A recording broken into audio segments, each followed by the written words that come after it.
আমাদের নার্সিং ইনস্টিটিউটে যারা সাধারণ শিক্ষার্থী এবং যারা ছাত্রদল নেতৃবৃন্দ এদের উদ্যোগে একটি তারা ক্রিকেট টুর্নামেন্টের আয়োজন করেছে। আর বিএনপি সরকার সব সময় আমাদের খেলাধুলাকে পেট্রোনাইজ করার জন্য সবসময় চেষ্টা করে। খেলাধুলা যে একটা পেশা হইতে পারে এটা স্বপ্নদ্রষ্টা হচ্ছেন আমাদের মাননীয় প্রধানমন্ত্রী জনাব তারেক রহমান, যে খেলাধুলাকে পেশা হিসাবে এস্টাবলিশ করার জন্য উনি অবিরাম কাজ করে যাচ্ছেন।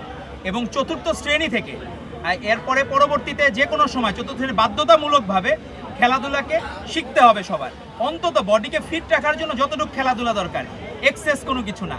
এবং নতুন করি স্পোর্টসের মাধ্যমে, আগে তো নতুন করি হয়তো শুধুমাত্র সংস্কৃতির ক্ষেত্রে বিকাশের জন্য, কিন্তু এখন নতুন করি হবে এখন খেলাধুলায় বিকাশের জন্য।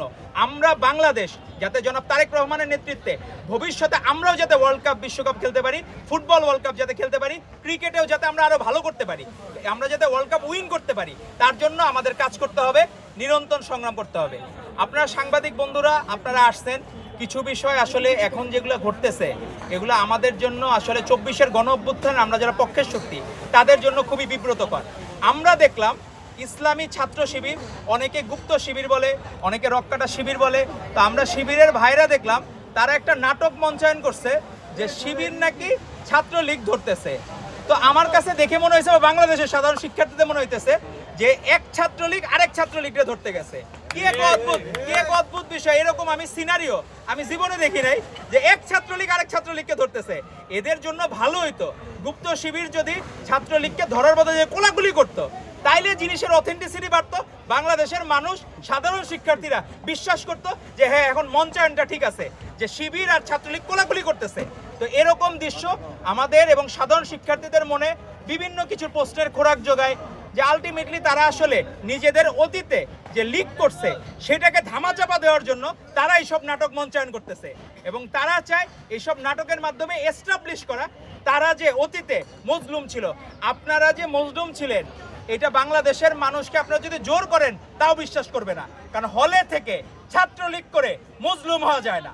আমরা রাজপথে বাংলাদেশ জাতীয়তাবাদী ছাত্রদলের একটা ক্ষুদ্র কর্মীও পর্যন্ত হাসিনার সাথে কোনদিন আপোষ করে নাই, হাসিনার পক্ষে স্লোগান দেয় নাই, লীগের পক্ষে স্লোগান দেয় নাই। তো আপনারা এরকম দ্বিচারিতা থেকে বের হয়ে আসেন। আর আমাদের তো এখন শিবিরের দেখলাম সভাপতি সে আকাশে উঠতেছে, এখন আর স্থলে তারা দেখা যায় না, রাজপথে দেখা যায় না, সে হেলিকপ্টারে করে আবু সাইদদের ইয়েতে গেছে। আমাদের ছাত্রদলের প্রেসিডেন্টও গেছেন, আমাদের ছাত্রদলের সেক্রেটারি গেছেন চিটাগাং, কিন্তু এরকম যে হেলিকপ্টারে করে এত মহাব্যস্ত সভাপতি যে আকাশে উঠতেছে, এখন বাংলাদেশের মানুষ চায় যে আমাদের 24-এর চেতনা হাসিনার আমলে যেসব ছিল বা ছাত্রলীগ যা যা করেছে, আপনার হেলিকপ্টারে কেন ঘুরতে হবে বা আপনার এত মহাব্যস্ততা কেন? তো আমরা অনুরোধ করব আপনারা ওই আকাশে উড়েন। আর জামাত শিবির হলো কুকর্ম করে, বিভিন্ন জায়গায় পরকিয়া করে, এখন ধরা খাইলেই বলে হচ্ছে বউ।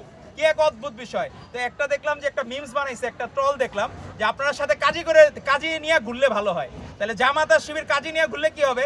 যখন ধরা খাবে তখন সাথে বিয়া পড়ায় দিল। তো কি এক অদ্ভুত বিষয়!